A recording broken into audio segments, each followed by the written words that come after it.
Official.StreetSmarks@gmail.com is how you want to contact us. Listen to us right here exclusively on YouTube, Street Smark Audio, or fuck with us. Official.StreetSmarks on SoundCloud, Official.StreetSmarks on IG, Street Smart Fanpage on Facebook, Street_Smarks on Twitter. This is Street Smark Audio, October 1st, 2017, Hollywood and the Foods. Short wrestling history this today in wrestling history, courtesy of PWI Insider. Today, Taz, Sabu, and Tommy Dreamer debuted in NWA Eastern Championship Wrestling, courtesy of Blood Feast. Oh, and Taz was the Tasmaniac. He was the Tasmaniac at this particular time. What were your thoughts of the show? We just reviewed it. It was Extreme Retro Review 29, just uploaded today. Right. My thoughts on Blood Feast was it was wrestling's version of Pulp Fiction. Shit was all out of order. I didn't know what was going on, and it was very unpleasant experience watching Blood Feast. Just the way that I saw, with everything being all jumbled and misaligned and stuff, and you had the main event spoiled.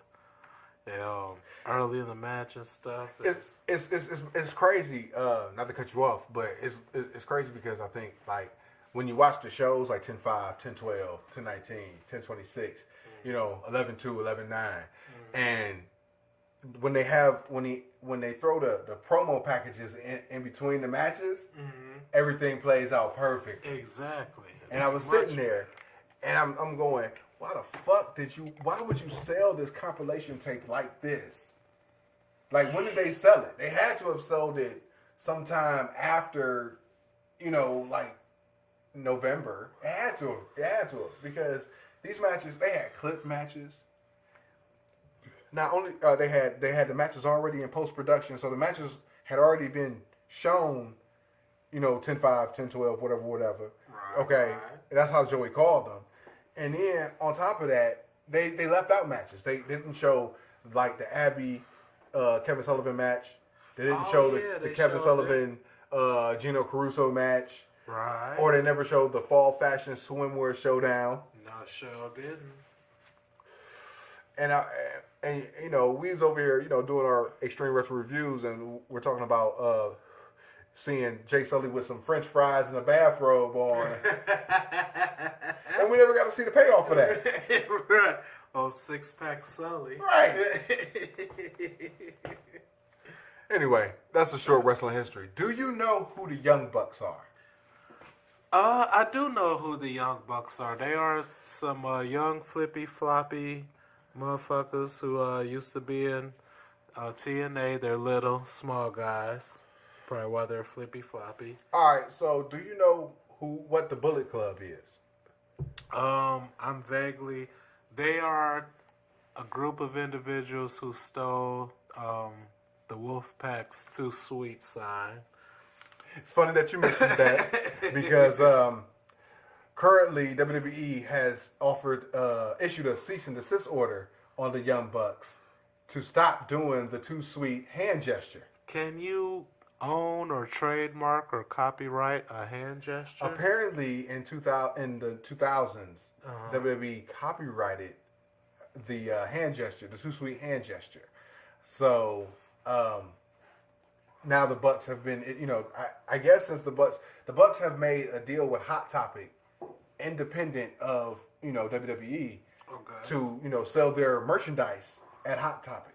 So in every mall, you got WWE gear, right? You got your John Cena Fruity Pebbles t-shirts and everything like that. And then next to them, you got these Bullet Club t-shirts, and all the money is being split between Hot Topic and the Young Bucks. Okay. As opposed to a WWE t-shirt being split between Vince, Hot Topic, and maybe the wrestler, every 3 months when he gets his royalty check. And WWE. Right, and Vince being WWE. Well, he's a chairman now. I mean, I was using them interchangeably, but they are definitely separate entities. Exactly, with two different checks. So, my question is the Young Bucks making too much money outside of the whole WWE universe? Well, apparently they're definitely on WWE's radar for them to send a cease and desist order. It's mad funny because the Marks over there being mad at WWE, okay, because the Young Bucks are doing a hand gesture, okay, which is mad funny because the NWO used to tarnish the Four Horsemen's legacy all the time. Yeah. Okay, and they come off. They try to come off and say that the Young Bucks are being copiers of NWO and DX. I said, and I posed a question to them. I said, is this copying or is this an homage? Okay, because everything is copied in wrestling. For sure. Okay, you just do updated takes on old gimmicks or old angles or whatever have you. Okay, so do you look at the Young Bucks doing their Too Sweet hand gesture and doing their hand gestures and doing their Bullet Club t-shirts and their whole gimmick as a ripoff of DX and NWO? Or do you see them as, we're taking what you guys did as rebels of the pro wrestling industry and making our stamp on the pro wrestling industry outside of the universe? Because at this point, the NWO is corporate. And that was everything the NWO, that's like the antithesis of everything the NWO stood for as a gimmick. Right. They were anti-establishment. Right. So now the anti-establishment has been co-opted by the establishment. Wow. And becomes corporate. So how could you be mad at the Young Bucks for doing what they do? Because they're rebelling against the corporate. And plus, when I'm not up to date on the Japan shit, and I didn't watch a whole lot of TNA, and I don't watch GFW or whatever it is that is Global Force Wrestling. Or NXT. NXT, none of that shit. But, I see pictures and read articles and stuff, and the first thing I thought, it was an homage, you know what I'm saying? Because, the Young Bucks are in that age bracket where they grew up watching the NW, you know what I'm saying? Shoot. I have, I have a circle of friends who are super into wrestling and stuff. And when we greet each other, we do the Too Sweet hand gesture to each other, you know what I'm saying? And, just because, it's what we do. So, but at the same time, corporate entities are greedy and stuff. And, they're going to try to, anything they can try to lock in on and dig their meat hooks into, they're going to. That's fine and dandy, and that's absolutely true. But my thing is that the fans are actually siding with corporate as opposed to the anti-establishment. Now that's weird. That's super weird, Yeah. and they don't even see that. That's weird. Anybody that's siding with WWE on that, y'all weird. Because the whole idea of anti-establishment, rebels, we're taking over. That's the rebellious spirit of wrestling. That's the rebellious spirit of that age bracket. We want to take over. It's our time. You know what I'm saying? And for all you geeks, your time is up. My time is now. To side with corporate on this issue, on this cease and desist issue, it's laughable to me. But here's another thing that I tried to cast out and see if anybody bit. I said, what if the Bullet Club was called the Rocket Club? Would you understand their antics more? I cite to you this. AJ Styles. Okay. Former Bullet Club member. Right. Main eventer in WWE. That's right. Carl Anderson, Luke Gallows. main eventers. I mean, they're kind of jobbers. They're jobbers, but former Bullet Club members. Right. Rode the AJ Styles wave into the WWE. Yeah. Kenny Omega is currently a Bullet Club member. He's been tapped to go to the WWE. Adam Cole, former Bullet Club member, goes to WWE. He's now in NXT. Okay.